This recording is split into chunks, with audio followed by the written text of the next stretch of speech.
Today on the Lazy RPG Talk Show, we're going to talk about something Wizards of the Coast has done that's really, really excellent for the game and for the TTRPG community.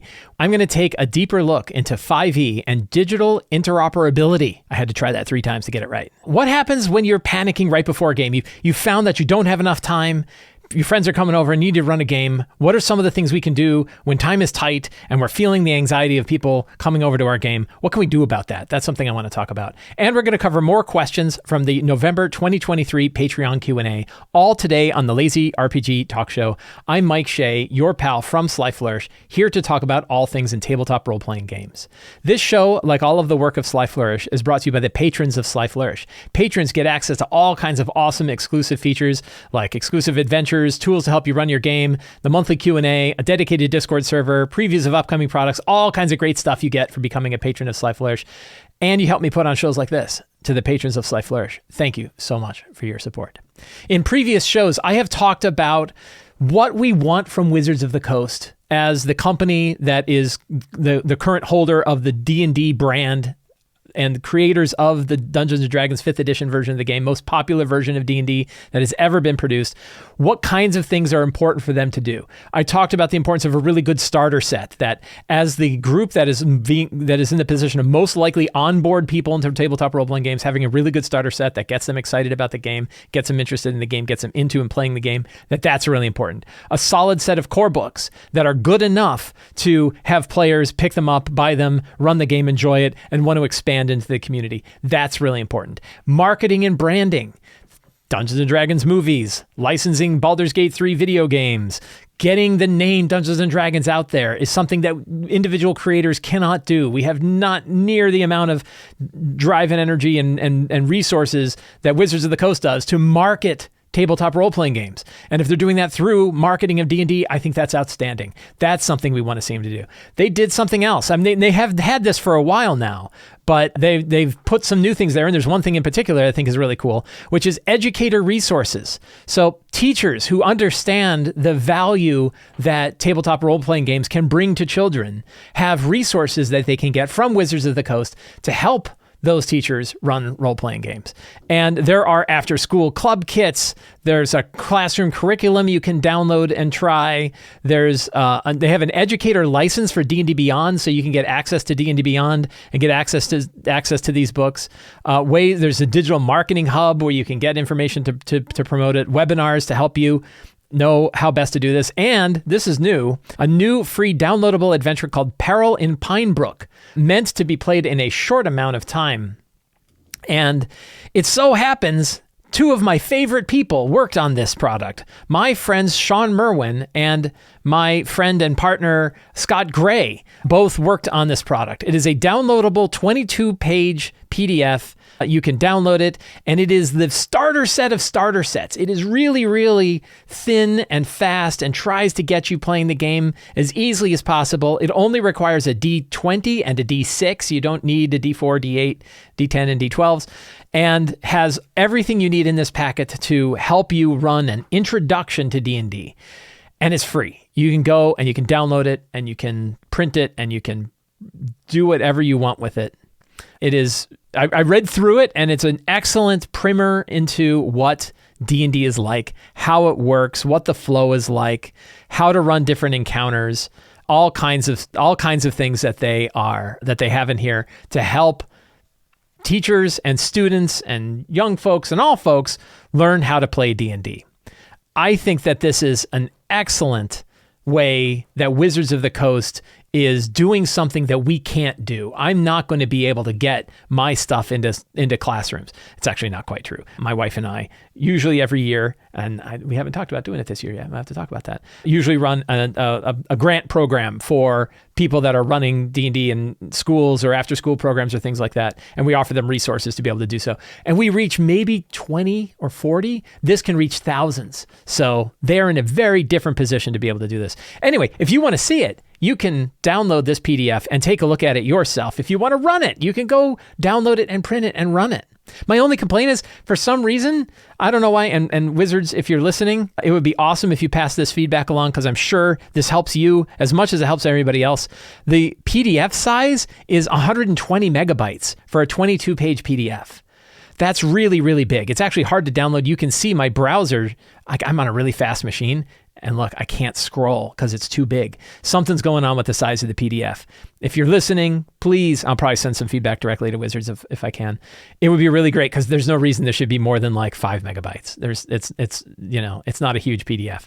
And for some reason, it's 120 megabytes. And I don't know why, but I know that it is eating up CPU time and it takes time to download. And that means it's going to be harder for teachers to get it and print it and use it.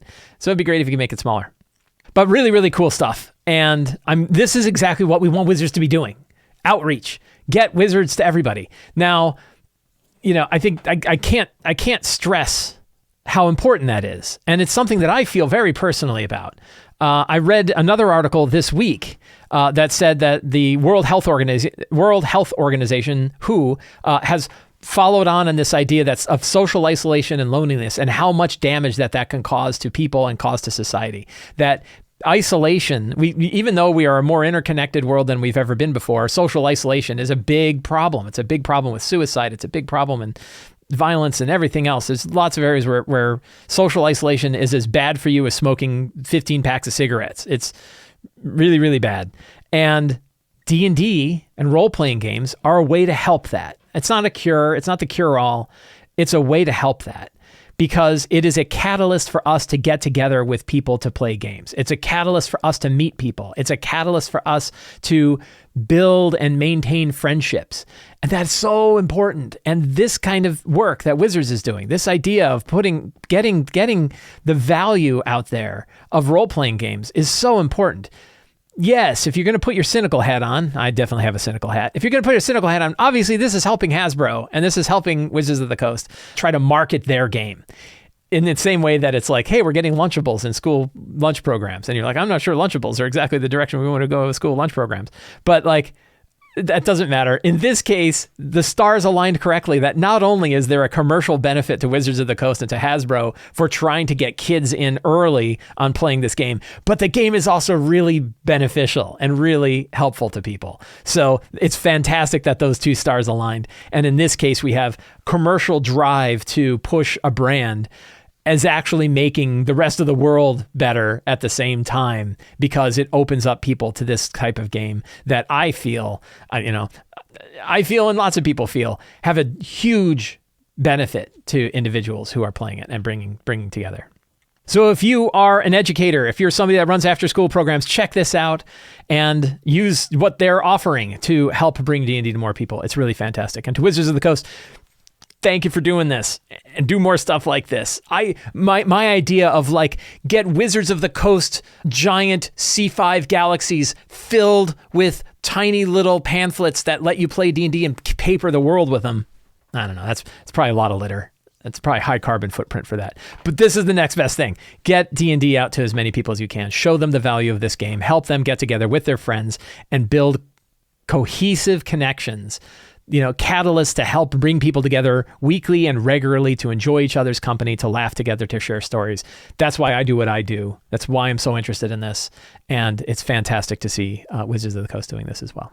Last week, I talked about sort of a digital utopia.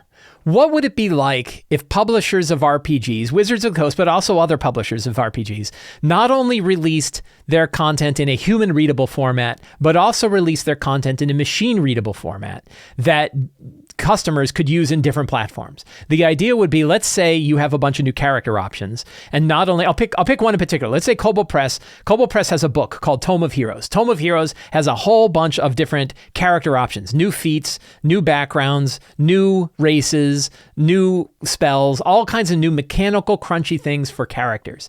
And you can go buy Tome of Heroes physically. You can buy the physical book. I've got it. You can buy the PDF. So you have a digital version that you can read. You have a physical version that you can read. And then you could go and license it on different platforms. But they don't offer you the digital machine-readable version to say, I want to import this into a tool like Lion's Den, or I would like to be able to take the character options that I bought from you and be able to use them in Foundry or in Fantasy Grounds, right? They don't really offer that as a, hey, here's the digital thing. I'm still getting my head around how that would even work and whether it would even be beneficial. If they do put it out in a structured format, you still have to convert it to whatever platform you're running. None of them are using the same platform. You can't exactly take a digital version of text that's machine readable and import it into Foundry and the same text imported into Fantasy Grounds. They use different systems. They use different ways. I don't even know if you can, I guess you can enforce stuff in the Fantasy Grounds like that, but you're going to have to do conversions and stuff. But my thought was, at least by offering a digital version of your product, smart people out there, software engineers who can go through and write code to convert it, could convert it to the platforms that have been going on. I made an error last week where I said that an example of this was Level Up Advanced 5e. That Level Up Advanced 5e has an official version of Level Up Advanced 5e available for Foundry in a structured format that's up on GitHub, which means you can go get the structured text of what they put up. I mistakenly said that this was funded by NWorld, and it was not. This was self-funded. It was funded through Patreon, and it was funded through other volunteers, and a lot of volunteer work went into converting the unstructured data available for Level Up Advanced 5e into a Foundry module that is still considered the official, which I guess means they kind of have a little, NWorld's like, because why wouldn't they? They're like, yeah, it's there, sure. Also, it is based on the open gaming license that Level Up Advanced 5e uses, so you don't even need to get their permission to say it. They already gave their permission. Their permission was, we put it out on open license, you can do it, which is what most companies are doing. Kobold Press is doing the same thing. A lot of Kobold Press material, Deep Magic 1 and 2, Tome of Heroes, a lot of Crunchy books, all of the various Tomes of Beasts and Creature Codices are all released. Much of the material is released under an open gaming license. So nothing is stopping anybody from doing this. In fact, many people are. I am doing it for Open 5e. Lots of other people are doing it for Open 5e. Lots of other people are doing it for other things. But it's taking all volunteer work, and it's a lot of work to take unstructured text out of PDFs and turn it into structured data that will exist in some kind of structured format that you can pass to systems. It takes a lot of work. It's very error prone. It's very easy to screw up. It takes lots and lots of time, and you still don't get it right. But the companies are still going through that effort. They're paying people to make that structured data. And it would be great if they just offered the structured data that they're already creating and said, hey, for you people who want an open license, here it is, right? And I got a lot of different conversations from that. I got people who said, why would a company ever want to do that? You're just taking money out of their pockets. I argued that, no, I don't think you always are, because a lot of time they want to convert it to a platform that you already don't support. So let's say I am using Lion's Den Fight Club 5e on my phone, right? It's a character builder that you could use on your phone. Kobold Press isn't releasing a version for Fight Club saying, hey, you can buy it from us for $10 or you can buy it from us for $30. They're saying they don't support it at all. So I want to take the data that I've got from some other system and say, I want to import it to a system you don't even support. That's what I'm really looking for. But there's lots of other really interesting questions about this. I talked about this with some friends of mine this past week. And one of the questions is like, when do you expect, this is when I'm still noodling through, when would you expect to have to buy a product again? And when would you expect or hope that you wouldn't have to buy a product again? And I don't know the answer to this. We have a lot of hypocritical versions of this in other areas of our life. For example, I would be pretty pissed off if I bought a Blu-ray disc and I could only buy Sony Blu-ray discs for my PlayStation or Microsoft Blu-ray discs of a movie to play on my Xbox or whatever. Or another one where, if I want to play it on my Toshiba, does Toshiba still make disc players now? Let's say they did. Do I have to buy a Toshiba disc? Right? So that one seems that's BS. I'm not going to buy the same movie on 5 different systems. That's terrible, right? We want one player with one standard, and I should be able to play that disc on any different system. And Blu-ray is kind of like that, right? There are multiple groups that make Blu-ray disc players. You don't have to buy the same movie on multiple disc players. But then we do say, well, if I buy a movie on Apple TV, I don't expect that I could then watch it on my Amazon device, right? Or that I can move that movie over from Apple to Amazon. We certainly don't expect that. If I buy a game from my PlayStation 5, I don't expect that I can run that same game and not have to pay any more money to run it on my Xbox. So we don't have a clear standard for this. Certainly companies are totally happy for you to buy it more than once. They don't mind. But we mind. Now, we also get weird things like I buy movies on Apple TV. Don't yell at me, but like I do because they're cheap. You get it for like $5 a lot of times. They're on sale. And something interesting happened. When I switched to a 4K TV, all of my movies upgraded to 4K. They got better on their own. I would have thought I would have to buy another version or maybe pay an upgrade fee or something. No, I just got them. Now, other streaming services, you have to pay to get HD up there. So my point is we don't have a clear standard for how this kind of thing is going to work. So what would it look like for tabletop role-playing games? And I'm not sure I know the answer. I think the big one to me is if I'm getting a significantly different type of product from it or a different set of features, I wouldn't be surprised if I had to pay for it again. For example, if I buy Wild Beyond the Witchlight on D&D Beyond, I wouldn't then expect that I don't have to buy it on Roll20 in order to get the dynamic fog of war and the battle maps already set up and the tokens all in the right place and all of that stuff. Because that's a different product, right? The getting the setup of Wild Beyond the Witchlight in Roll20 feels different than the kind of product that I get when I buy it on D&D Beyond. So I wouldn't expect that. But then if you say, yeah, if I bought a version on Roll20 where I had all of my fog of war and all of my tokens and all of my maps, but I can't export those maps and tokens, and I don't know how you do that, like the shape files for Fog of War, and import them into something like Foundry or Fantasy Grounds. Well, that feels like I'm paying for the same thing again. And that I don't think is right. Well, I don't right and wrong, I don't know. But that doesn't feel great to me, right? It feels like, oh, I got to buy it again. And it also feeds lock-in. It feeds in the idea that I already bought it on Roll20, so whether I like the features of Roll20 or not doesn't matter because I'm locked in. I only own it there. And if I wanted to switch over to another platform, I'd have to move. But that's where some of the new interoperability stuff comes in that isn't really focused on data. And I'm saying a lot of things that almost everybody knows. So this isn't a surprise, but I think it is helping me anyway, get my hands around the conversation of what digital interoperability looks like for 5e as a whole platform, right? 5e from all of its different instantiations. And one example is the tool Beyond 20. Beyond 20 is a plugin for Chrome. Apparently also has a Firefox version. I didn't know that, but it has an extension for Firefox. And it lets you use your D&D Beyond data with Roll20 and Foundry. I didn't know that it allowed you to use Foundry. This was something new that I discovered this past week because I don't really use either D&D Beyond. I don't use Roll20 and I don't use Foundry.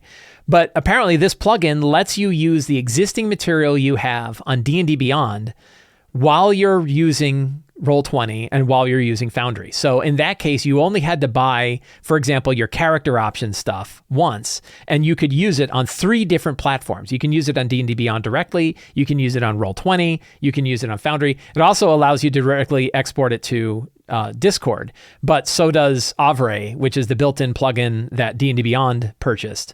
So you can also have D&D Beyond export to Avray as well. There might be some other integrated features that you can do there. So that is an example of a tool that was developed by, I think, either one developer or a small number of developers. They have a Patreon page. You can, through Coffee, you can pay them, or through PayPal, you can give them tips and things like that. So it's an independent function of a pile of code that you can install in a browser window that lets you use your information, use the systems that you bought for D&D Beyond on other platforms. Now, how do the platforms feel about this? I'm not sure. I imagine D&D Beyond, nobody has really said anything or done anything. I don't think there's been overt attacks against it, like by changing the API or switching things around or trying to put in browser blockers or anything like that. But I could understand where it would not surprise me if D&D Beyond, Wizards of the Coast, basically just says they ignore it. And they would ignore it because if you want to use their stuff, you're buying your stuff on D&D Beyond anyway. It actually helps D&D Beyond because it means D&D Beyond is more useful across other platforms. I also imagine Roll20 is not happy with it because it means you're not likely to buy the stuff on Roll20. Instead, you're using the stuff you already bought in D&D Beyond. But they might say, yeah, well, whatever. I will say this. It has 100,000 users.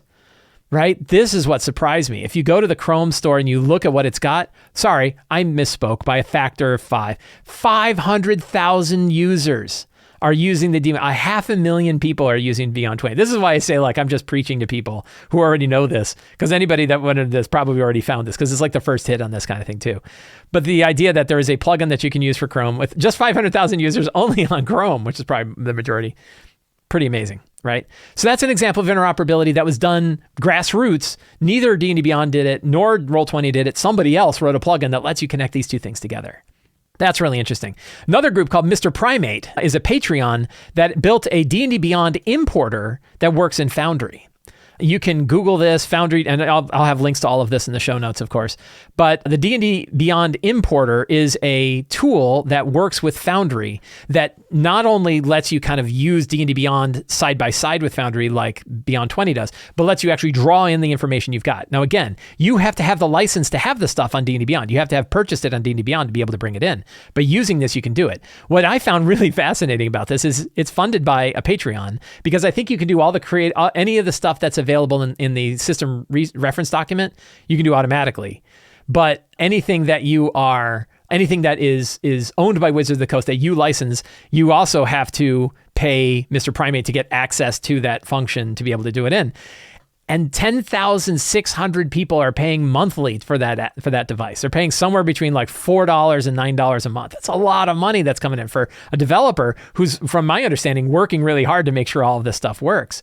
That is a lot of money a month going to an individual developer to connect these two systems together. I am both really glad that there is a way to connect these two systems together, that there's this interconnection, there's this interoperability that's done by a third party, an independent creator, to draw these things together. And they seem to be doing very well financially at it. So, that's outstanding. And that's another way where you can use the stuff that you already purchased on D&D Beyond. Another one is Shard. So I've talked about Shard before. So Shard Tabletop, a small, but one that I've talked about on the show, really cool. It is the only other virtual platform I have found that lets you build characters. I talked about how last week I talked about how Roll20 now lets you build characters in their Charactermancer outside of the VTT. Before they did that, Shard was the only other one that let you do that, and it's a really powerful feature. What if I just want to have my character sheet, the digital version of my character sheet on my phone? You could do that with Shard.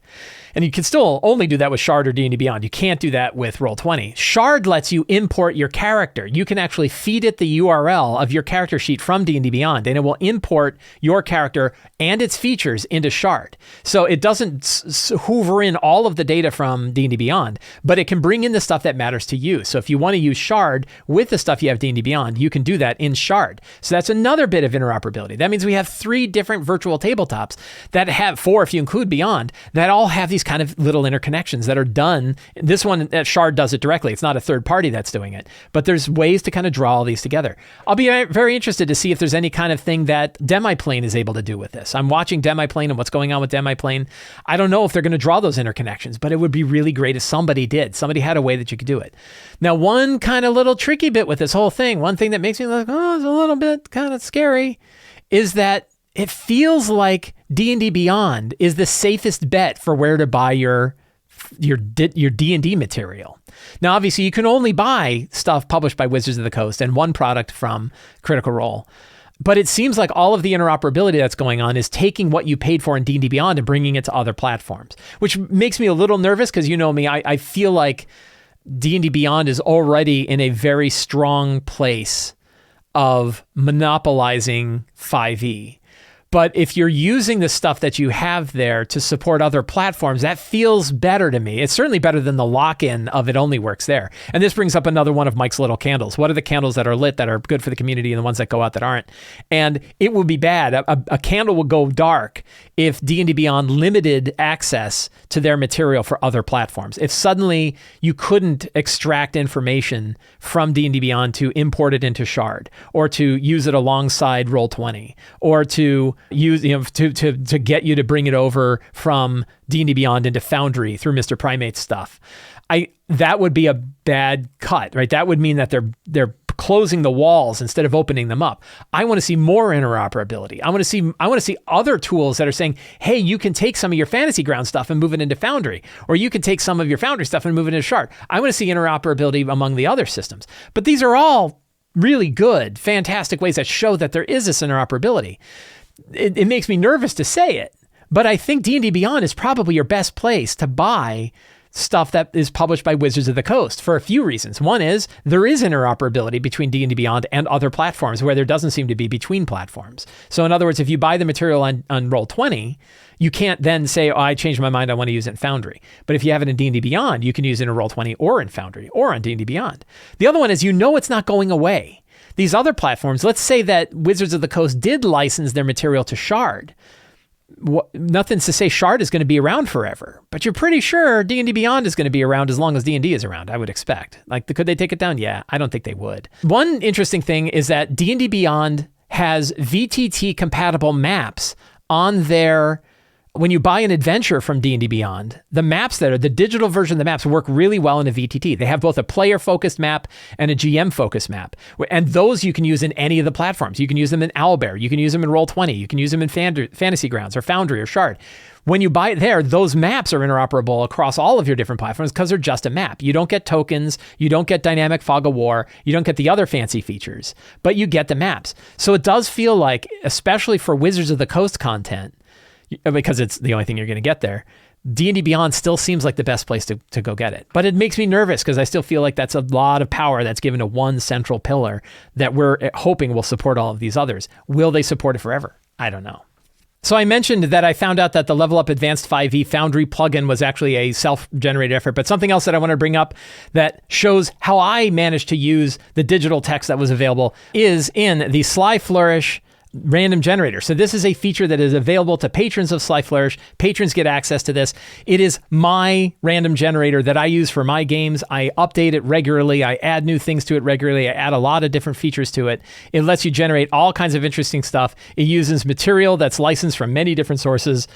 And it lets you build things like monuments, ancestral monuments, monuments of power, items, NPCs, locations, Diablo-style dungeons, encounters, quests, traps, DMG magic items, Vault of Magic, and this is new. I decided to switch away from the treasure tables of the Dungeon Master's Guide and switch over instead to the treasure tables that are inspired by Level Up Advanced 5e. Level Up Advanced 5e's treasure tables actually span the full challenge rating. So they have many, many treasure tables that go from like low CR to high CR. I really like the tier-based approach. So I picked like the middle one of the tier.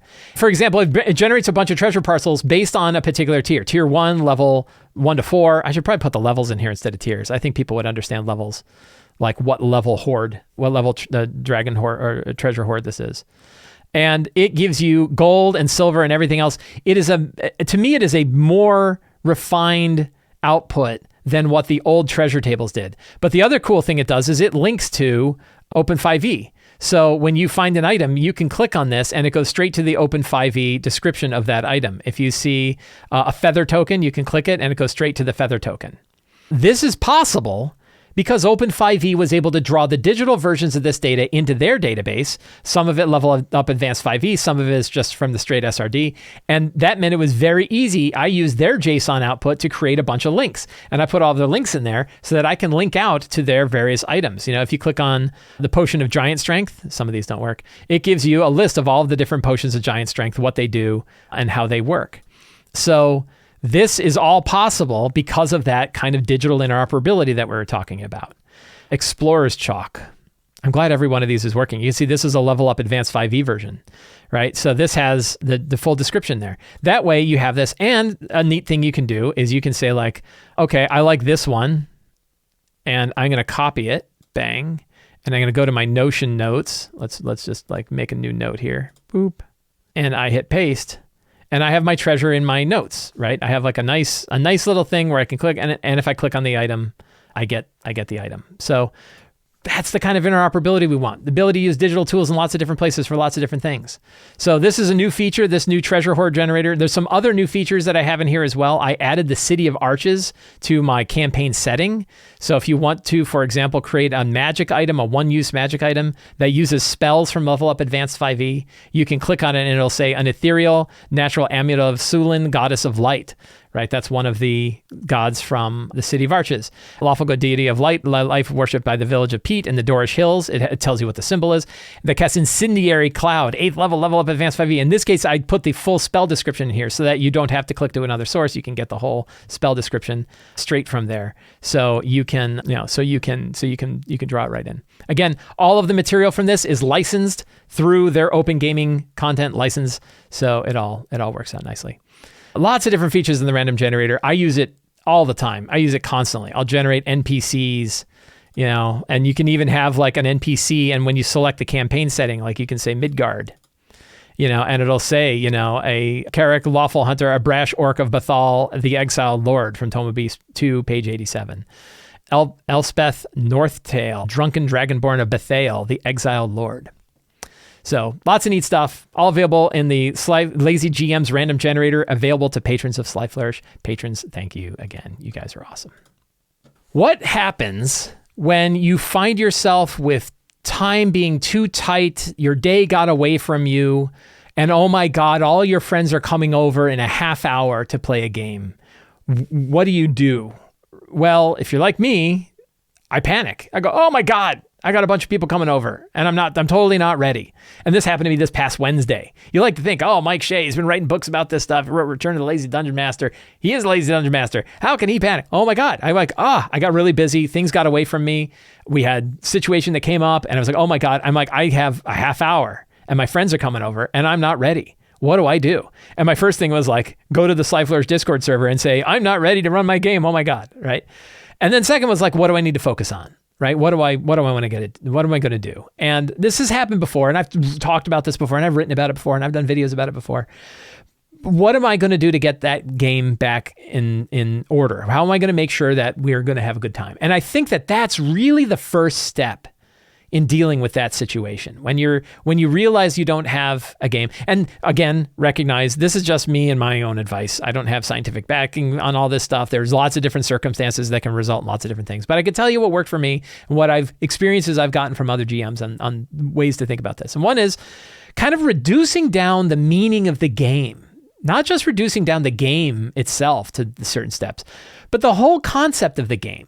What is it we're really doing here? And what we're really doing is our friends are coming over. They're going to eat some Chex Mix. They're going to drink a beer. They're going to hang out for a while, for a couple of hours, 2 or 3 hours. We're going to laugh and we're going to have a good time. We're going to roll some dice and share a story together, right? And it's easy to forget and get like caught in our game and get caught in the scope of the game and all the different storylines we've got going on and all the quests and all the things that are happening and all the character arcs that we want to tighten up and all the things that we want to do. It's so easy to get wrapped up in how big this game can be and how big our individual games can be and the campaigns can be that we forget about like what's really happening at that session, which is our friends are coming over or we're getting together online and we're all going to laugh and roll some dice and share some stories. And we only have to really worry about the next session. We don't have to worry about everything, which is what are we going to do to fill in the time that we've got with some fun entertainment. And I think when it helps me to reduce it down to that and remember that as a start. And then there's like, okay, so now I know we're doing that. What do I need to do next? And I talk about it's the second step of the 8 steps of return is the strong start. If I really am tight, and this is what I did on Wednesday, it's like, what is going to happen? What's going to occur at the beginning of this session that's going to draw people into the game and bring everybody in? And in this case, it wasn't like a big fight. Although honestly, you could do far worse than have the characters get jumped by somebody. As long as it's not useless and meaningless, as long as it fits the general idea of the story, and as long as it's fun, how do you determine that? Starting with a fight's never not always a bad idea. But in my case, it was like, no, I'll just have something funny happen. I will have the crew, the characters in my game. This is my Empire of the Ghouls game. And the characters had taken a ship to an old temple. The ship was full of people who had been kidnapped to be served as food to the Ghoul Empire of the town of Vandecool, the pure city of Vandecool. And the characters rescued them. So they have this ship full of people. And they're like, we're in the middle of nowhere. We're in the middle of a Ghoul Empire. And I was like, so they went to this temple, they defeated the people of the temple. And I was like, what if they just wandered in? They're like, so what's going on? Like, is this where we're living now? I'm like, wouldn't it be funny if the crew just wandered in and started walking around this crazy evil temple saying like, this is where you took us? So like, that was my strong start. It was a fun bit of levity and the players played off of it. We had some fun role playing. They did get attacked by some ghouls. We had 3 ghouls come running out of a thing and the characters are 9th level. They had no trouble with 3 ghouls, but it was really fun. So it was really kind of a fun intro scene. So what is that first thing that you're going to do to make the game fun and interesting? And a lot of times that leads to the next scene, and that leads to the next scene, that leads to the next scene. That strong start is going to lead you into areas where the game is going to go after that.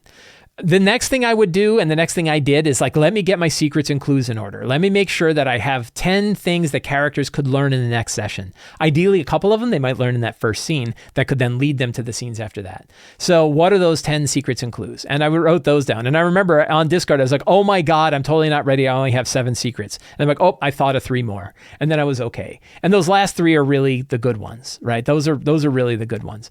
One thing is like, what can you skip? You can probably skip a lot of the fancy visuals, your maps, your miniatures, your tokens, your Dwarven Forge setups. One thing when I started running games in person again after many years is I really wanted to use Dwarven Forge more because I bought a lot of Dwarven Forge. I have it up there. I love it. It's fun, but it takes time to set up. And if I have 30 minutes, I'm not going to set up a really cool situation.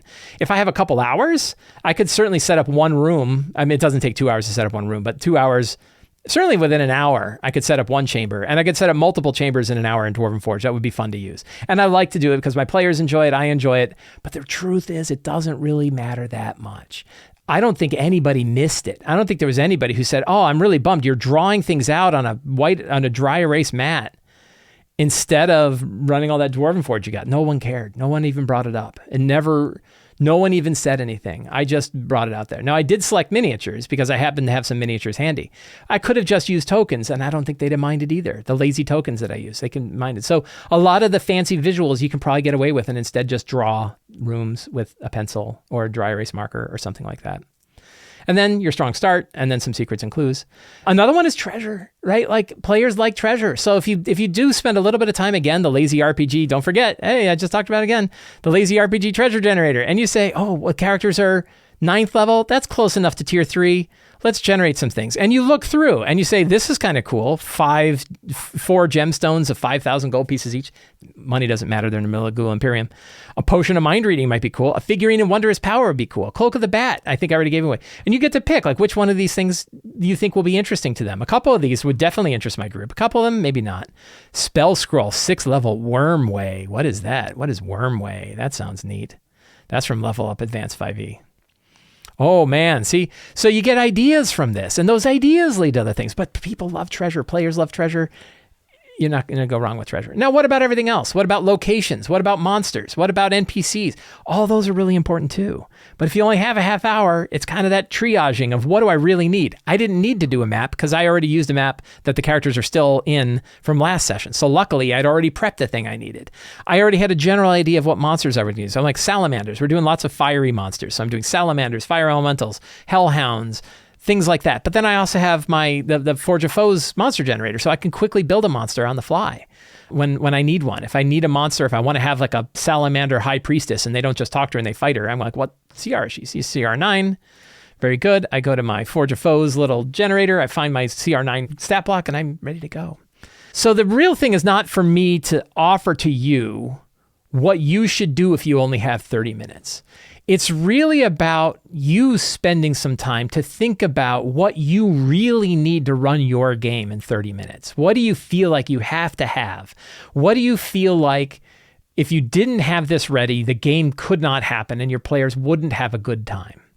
And that's what you probably want to focus on. And ideally, you want to focus, if there are parts of it you're like, my players would not have a good time if I didn't have a really beautiful map with great dynamic lighting, maybe you want to think that through again, because if it takes you 2-3 hours to prep a game that's even minimally viable, that's probably too long, because you're going to find a situation sometime where you don't have enough time. And what do you really need?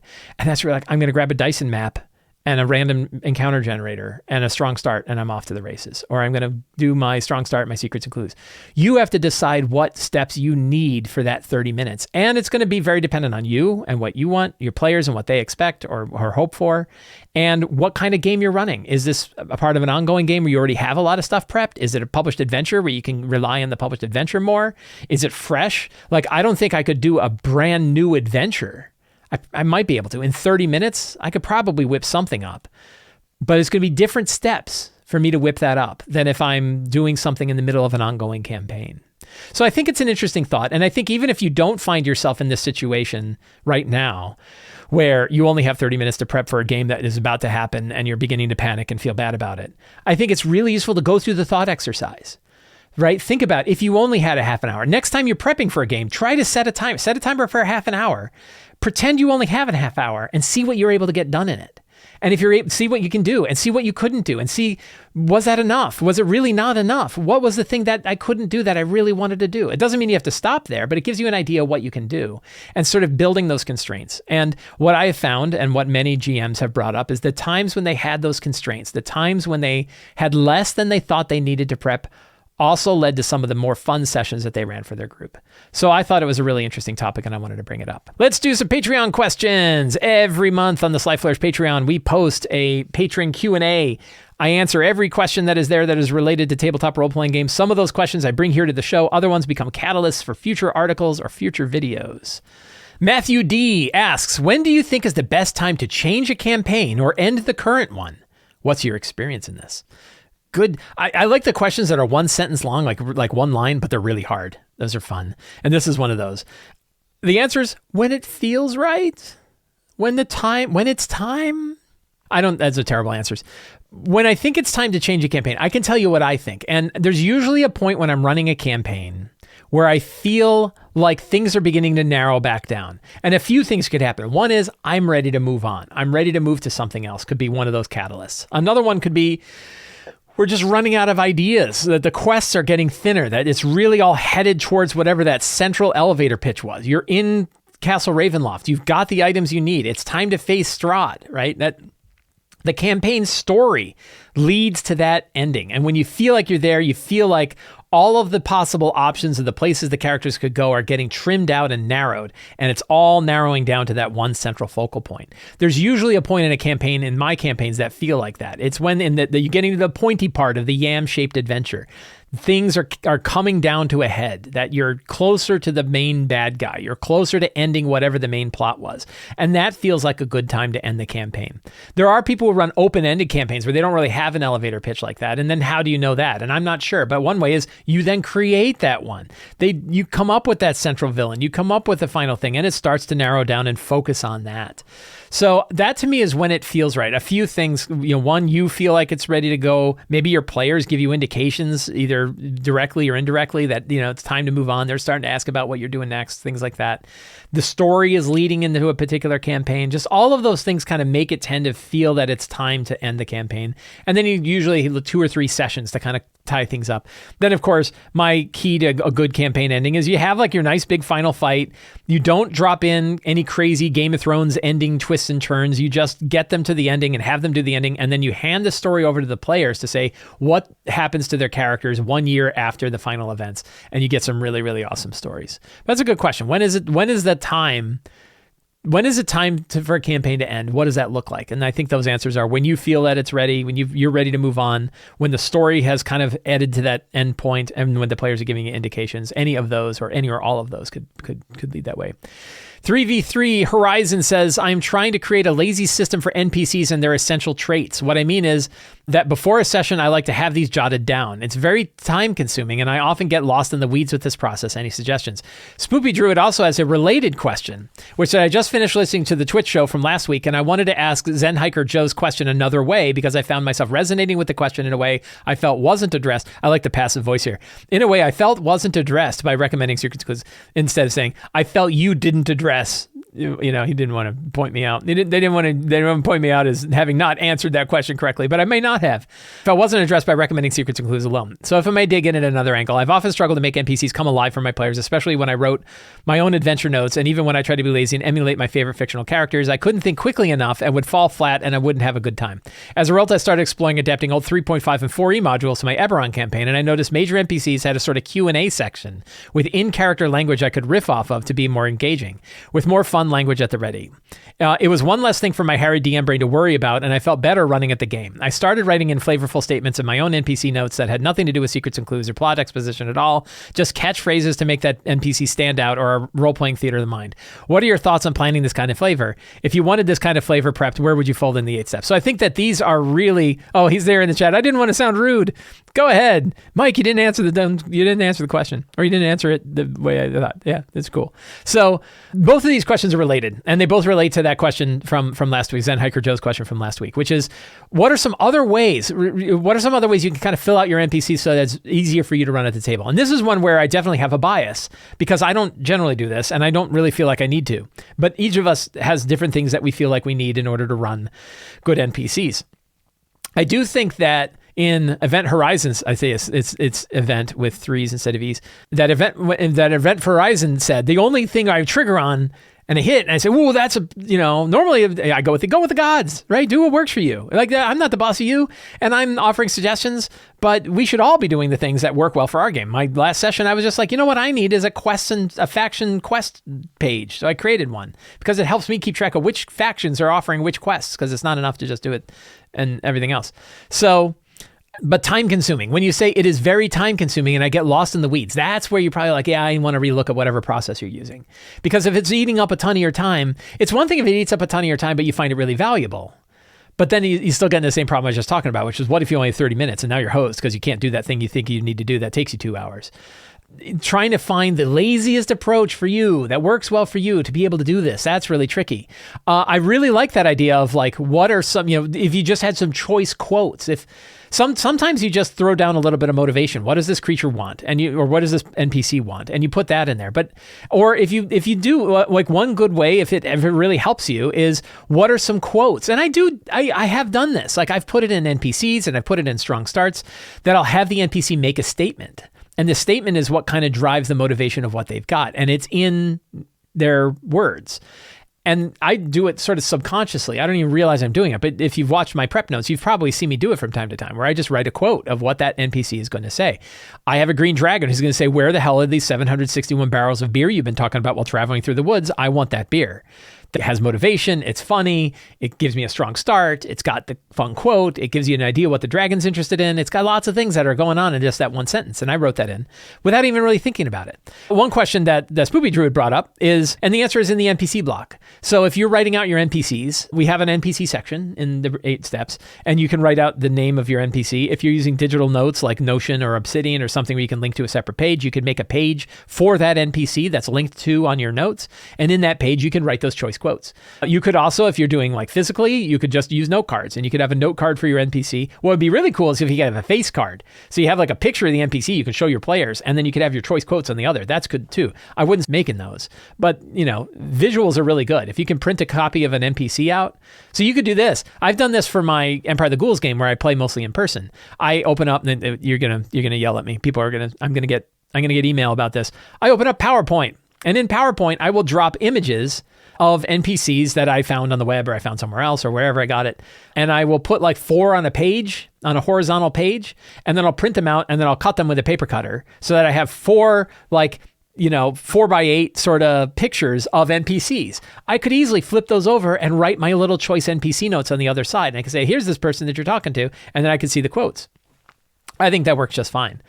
I think the idea of writing down some choice quotes really works. One thing I have seen adventures do, you bring up that, like in 4E, Spoopy Druid, you bring up that 4E, 3.5 and 4E had modules where they had sort of quotes from NPCs. I've seen other 5th edition adventures do this as well, where they have sort of a Q&A, an expected Q&A. My Empire of the Ghouls game has this, where like they have an NPC, they talk about what the NPC wants, and then they say like the expectation of what the players are going to ask and what their responses are going to be. And you could read through that. I think it's a little bit, I still think it's more valuable to kind of put yourself in the shoes of the NPC with what they know and how they operate, and then just ad lib and respond to the players and their questions as though you are that person. And I feel like that is a skill worth working on, because it means you don't have to prep it, and it means your responses are less dependent upon what you thought was going to be asked and more on what the actual event is. And what you'll find is that the NPCs change. One thing I've noticed about myself is that I don't know if I'm good at it, but I'm comfortable improvising NPCs on the fly with just a name, that I really don't need much else. And I will get a general idea of what they're like and what their motivation is. And then I'll just pretend to be them for a little bit, and I'll see where it takes me. I don't know what that NPC is going to be like till I start talking like them. And then I see where they go and I see what their motivation is. And sometimes it works and sometimes it doesn't. That's all cool. But I would be a little worried about doing too much in this, because it's that same route of you're sort of expecting the game to go a certain direction that it may not go. So I think it's more useful to focus on specific things that help you understand the character and give you what you need to be able to let that character evolve during the scene that's taking place. I think that works. Spoopy Druid says, I find that I dissect that Q&A and take my notes for secrets and clues section and take some of that for my choice quotes list, because I can't get the hang of totally improvising because they all end up kind of samey and my voices don't carry over to the Zoom mic well. Yeah. But the other one, and both, let's say for both Event Horizon and Spoopy Drew is, I'll say this on other things too. You can also give yourself a bit of a break. It's okay. Like, we're not professional actors. It doesn't have to be perfect. I would seriously doubt your players are like, I didn't really feel like you captured the essence of that beer drinking green dragon as well as I thought you could have. Like, we know when an NPC falls flat. I had an NPC fall flat on my Wednesday game. An NPC I really love, and the player's like, this guy's a pain in the ass. I was like, I'm sad because I really like this guy.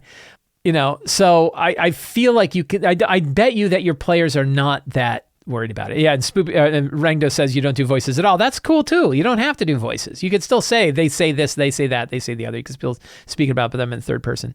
But I bet you that is not, I bet your players aren't as worried about that as you think they are. Great question, and I'm glad I could dig back into that one. Jason K says, I should be wrapping up my current campaign in January, February. I start the next campaign with a session 0, but I'd like to get the backstory after the party is created. I would like to include detail of family, allies, contacts, rivals, enemies, why they adventure, etc. I know I'll need to sacrifice details in order to keep it short. I know you get details about your PCs from listing in your session prep, but I wasn't sure how you do it yourself and what information you ask them to provide. How do you handle the character backstory situation? That's a good question. Obviously, it's a good question. Again, every question here is a good question because I brought it here. I thought it was a good question, which is why it's here on the list. There's many good questions I probably don't bring on the list. I know there are many good questions I don't come to the list. Don't feel bad. I only have so much time. Here's how I would do it, right? I don't want players to think too much about their characters until they've gotten together at the table for a session 0 to understand what the drive of the campaign is, to understand what the other players are thinking, and to build their characters there. And my trick there is I say, come with no character concepts or 2 character concepts, and don't fall in love with either of them. Be ready to run one or the other. And that way they can sort of move between their 2 characters to figure out which one they want to play while they're hearing what the other players are going to pick. And I think when it comes to things like families, allies, contacts, rivals, enemies, and all of that, you probably don't want to get all of that during your session 0, but you can get that afterwards. You can get that as they are exploring their characters, certainly during the session 0. And then afterwards, you can use things like campfire tales, or like tell a little bit about your history of your character and how it reminds you of where you currently are. Or you can even send emails to people and say, hey, I would like to get more details about your character. Now that we know who we are, now we know that we're all tied together, I would like to hear more about your family's backstory. Some players are going to send you 10 pages and some players are going to send you nothing at all. So that's another thing, is that some players are really into it and some aren't. And I think that's okay. Like, you can riff off of the stuff you get from the players who send you lots of stuff, and you can, draw a little bit more from the players who don't, but it doesn't have to be equal, I don't think. Some players want more of their backstory integrated in the game. Other ones don't really care. So you can kind of work on that. But the key is you don't want to hammer it all into your session 0. The session 0 is really to just get those initial character concepts together, set the baseline expectations for the game, both how you're going to play it and what the story of the game is, kind of get everything started. But then you can learn all of that other information further on as you go with the game that you're running, and further on as the campaign goes on, because the players don't know it that well either.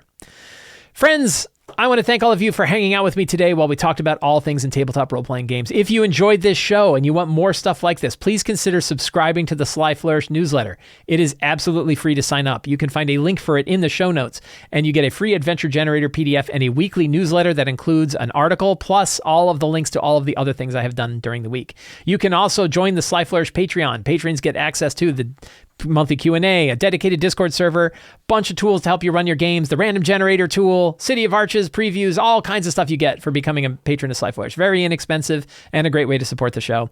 And you can pick up any of my books, including Return of the Lazy Dungeon Master, The Lazy DM's Workbook, The Lazy DM's Companion, Forge of Foes, and the other fantastic books available on the Sly Flourish bookstore. All of the links of those in the show notes. Thank you all so much. Have a great day. Take care, and get out there and play a role-playing game.